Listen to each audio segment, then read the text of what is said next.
Good afternoon, everyone. Society is what we make of it. Our systems, our policies, our practices, our laws are perfectly designed to get us exactly where we are today. The question for us this afternoon is this really where we want to be? For context, let me ask you to keep in mind the notion of the front porch. We used to build houses with front porches. We used them as a way of connecting with our community, of engaging with the broader society. Perhaps it's time for us to consider bringing back the front porch, at least in concept, if not in brick and mortar. Our society is built on a foundation of education. We have become increasingly sophisticated in our use of didactics and heuristic methodologies. We teach math, we teach language, biochemistry and engineering. We teach swimming and soccer. We're moving away from lecture-based learning, with all due respect to the current format.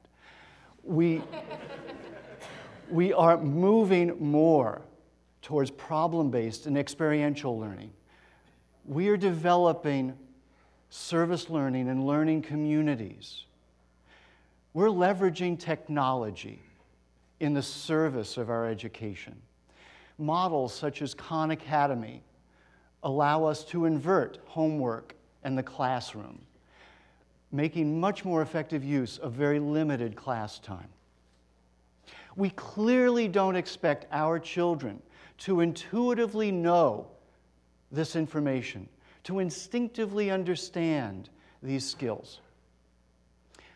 Why then do we not teach our children skills far more necessary for survival in our society, for success in our society?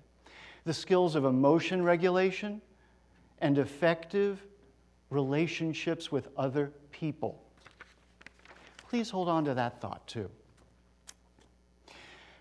We can be rightfully proud of many of our accomplishments as a society, and indeed, there are many such accomplishments. But we are not doing so well in several really important areas. I'd like to mention a few of those in this context. Our justice system, a more narrow topic of self-injurious behavior, and again, a broader topic of violence. Let's start with our justice system. In America, 1 in 100 American adults is in jail or prison. That ratio goes up to 1 in every 31 if you include parole and probation. That's far more than any other country on the planet. Those incarcerated adults leave behind 1.7 million children in the community. Those children then are in the care of relatives, foster families, or state agencies. Each year, 6 million children experience the trauma of having a parent arrested. All of these kids are at far greater risk of poverty, of stigma, of abuse and neglect, and of really significant behavioral and emotional disturbances. Today, there are 70,000 children in juvenile detention facilities in the United States. A vastly disproportionate number are children of color. If things continue the way they are right now, between 50 and 75% of all of those kids are going to end up in adult jails or prisons. That is, if they live long enough. A recent study demonstrated that fully 10% of children who have once been in a juvenile detention facility die within the next decade of their lives. Let me transition to a more narrow topic for a moment, that of self-injury. Self-injurious behavior cutting yourself, burning, or otherwise damaging yourself without the intent to die is something we used to believe was limited to certain developmental or psychiatric conditions. We now know that's not the case.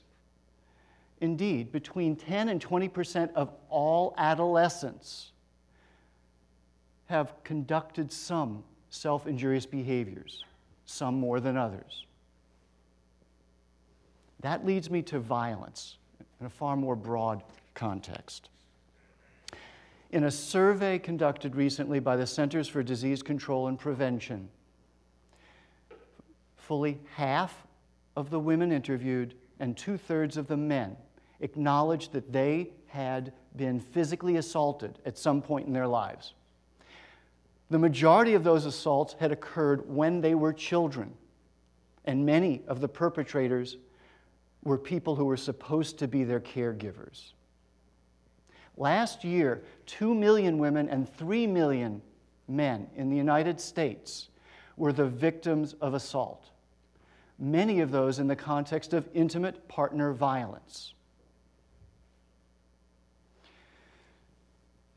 Of the women interviewed, 20%, 1 out of every 5 women, acknowledged that they had been the victims of an attempted or completed rape. So what are we doing about all of this? Well, in truth, we are, as a society, doing a lot. For the first time in decades, the incarceration rate of both adults and adolescents is decreasing. We are beginning to acknowledge that drug addiction is an illness and not a crime worthy of incarceration. We are beginning to look at alternatives to incarceration for nonviolent crime. We are developing programs to link incarcerated parents and their children to strengthen their relationships. We are reaching out to the children of incarcerated parents to treat the trauma, to enhance resiliency, and to support enduring, stable relationships. We're going into high schools to offer administrators the option of connecting with a mobile mental health crisis team rather than calling the police for misbehaving children. In Connecticut, high schools where this program was implemented, the in-school arrest rate, and yes, there is such a statistic, the in-school arrest rate dropped by 80%. Our efforts to recognize distress in teens, to reduce stigma, and to develop effective interventions are all working to address self-injury and are beginning to do so. Cognitive behavioral therapies that enhance emotion regulation, coping skills, and the ability to form and maintain appropriate interpersonal relationships are working. In studies of these initiatives, we're finding substantial reduction and sometimes elimination of self-injurious behavior. Since the 1980s, we live in towns and cities that are safer and less violent. Nevertheless, the pervasive violence that still exists is all too often the result of impulsive irritability and frustration.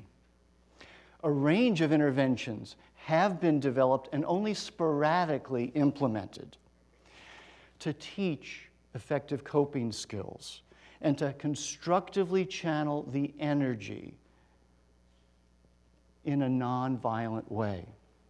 Most of these interventions, though, target late adolescence or adulthood, when most of these problematic behaviors are already well entrenched. So what's next? Well, we could actually commit ourselves as a society to lining up all of these interventions that we've been developing, implementing them, and consistently and coherently evaluating them for effectiveness. We can work to continue to decriminalize drug addiction And we can work to come up with more alternatives to incarceration for nonviolent offenders. We can build adequate capacity in the community to treat drug addiction and to treat those with mental illness.